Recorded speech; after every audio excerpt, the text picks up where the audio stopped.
রথযাত্রা হোক বা বিকেলে যে কোনো দিনে মজাদার এই রেসিপিটি দোকানের থেকে পারফেক্ট স্বাদে মাত্র 2-3টি উপকরণ দিয়ে খুব সহজেই বানিয়ে নাও।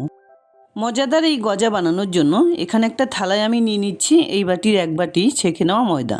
এর সঙ্গে দিয়ে দিলাম 1/4 চামচ নুন, 1/2 চা চামচ চিনি আর সঙ্গে 1/4 চামচ বেকিং সোডা।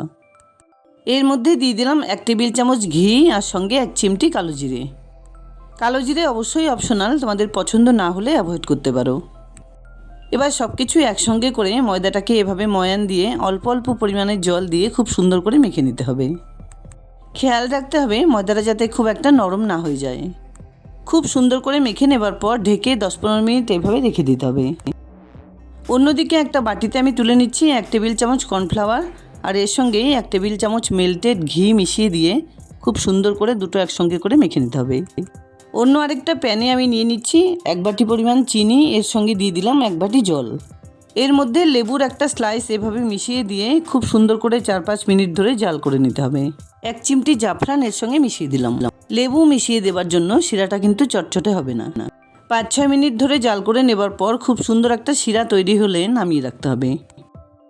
10-15 মিনিট পর একবার ময়দাটা চেক করে নিচ্ছি। হাত দিয়ে আবারও একটু এভাবে ঠেসে নেবার পর মোটামুটি 3 ভাগে এটাকে কেটে নিচ্ছি। ময়দার পরিমাণ বেশি হলে অবশ্যই এটা কিন্তু 4-5 ভাগে কেটে নিতে হতো। এবার এক একটা পার্ট এভাবে গোল করে অল্প অল্প পরিমাণে ময়দা ছড়িয়ে খুব সুন্দর করে রুটির আকারে বেলে নিতে হবে। ময়দা ছাড়াও কিন্তু তেল বা ঘি দিয়েও এটা বেলে নিলে খুব ভালো হবে। যতটা সম্ভব বড় করে 3টে রুটি বেলে নিয়েছি।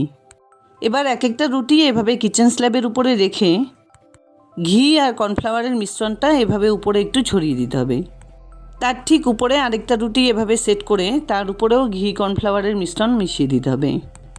এমনভাবে এটাকে ছড়িয়ে নিতে হবে যাতে চারদিকে সমানভাবে লেগে যায়। এবার তার উপর দিয়ে আরেকটা রুটি এভাবে সেট করে নিতে হবে।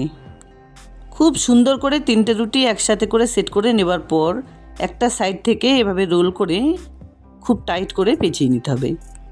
যতটা সম্ভব এটাকে চেপে চেপে এভাবে রোল করে নেবার পর মোটামুটি 7-8 টুকরো করে কেটে নিলাম। এর থেকে এক একটা টুকরো এভাবে সাইড করে নিয়ে একটু চ্যাপটা করে বেলে নিতে হবে।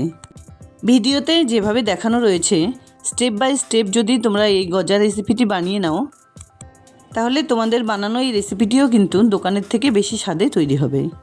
গজাগুলো যদি সম্পূর্ণ ঘিয়ে ভেজে নেওয়া যায় তাহলে কিন্তু এর টেস্ট দারুণ স্বাদের হবে। তবে সবার পক্ষে তো ঘিতে ভাজা সম্ভব নয়, তাই অন্যদিকে একটা প্যানে আমি বেশ কিছুটা পরিমাণ সাদা তেল গরম করে নিয়েছি। এবার সমস্ত গজাগুলো তেলে খুব সুন্দর করে সাজিয়ে দিলাম। গ্যাসের ফ্লেমটাকে লো টু মিডিয়ামে রেখে একটা সাইড কয়েক সেকেন্ড ভেজে নেবার পর খুব সাবধানে উল্টে দিচ্ছি।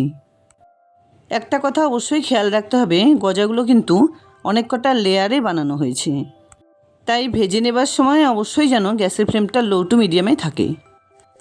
স্পেশালি লো ফ্লেমে ভেজে নিলেই কিন্তু সবথেকে বেশি ভালো হবে আর খেতেও মুচমুচে হবে।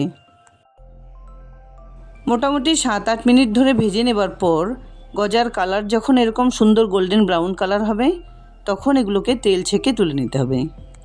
অন্যদিকে চিনির যে শিরাটা আমি বানিয়ে রেখেছিলাম তার থেকে লেবু স্লাইসটাকে বাদ দিয়ে দিলাম। এবার সমস্ত গজাগুলো খুব সাবধানে চিনির রসে দিয়ে দিচ্ছি। তারপর হালকা করে একটু নাড়াচাড়া করে ঢেকে 4-5 মিনিট এভাবে রেখে দিতে হবে যাতে সমস্ত গজার ভেতরে রস খুব ভালোভাবে পৌঁছে যায়। 5-6 মিনিট পর একবার চেক করে নিচ্ছি। দেখো গজাগুলো কি সুন্দর রসালো আর মুচমুচে হয়েছে। এবার এগুলোকে খুব সাবধানে আমি একটা প্লেটে সার্ভ করে দেখিয়ে দিচ্ছি। যাই হোক, শুধু রথযাত্রা বলে নয়, যে কোনো বিকেলেই কিন্তু খুব সহজেই রেসিপিটি ঘরে বানিয়ে নেওয়া যাবে।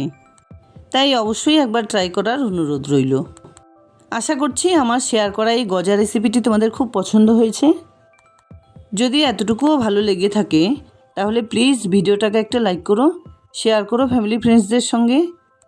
আর এরকম নিত্য নতুন রেসিপি পাওয়ার জন্য প্লিজ চ্যানেলটাকে সাবস্ক্রাইব করে পাশে থাকা বেল আইকনটা অলে করে দিও। দেখা হচ্ছে নতুন কোনো রেসিপি নিয়ে। ভালো থেকো, ধন্যবাদ।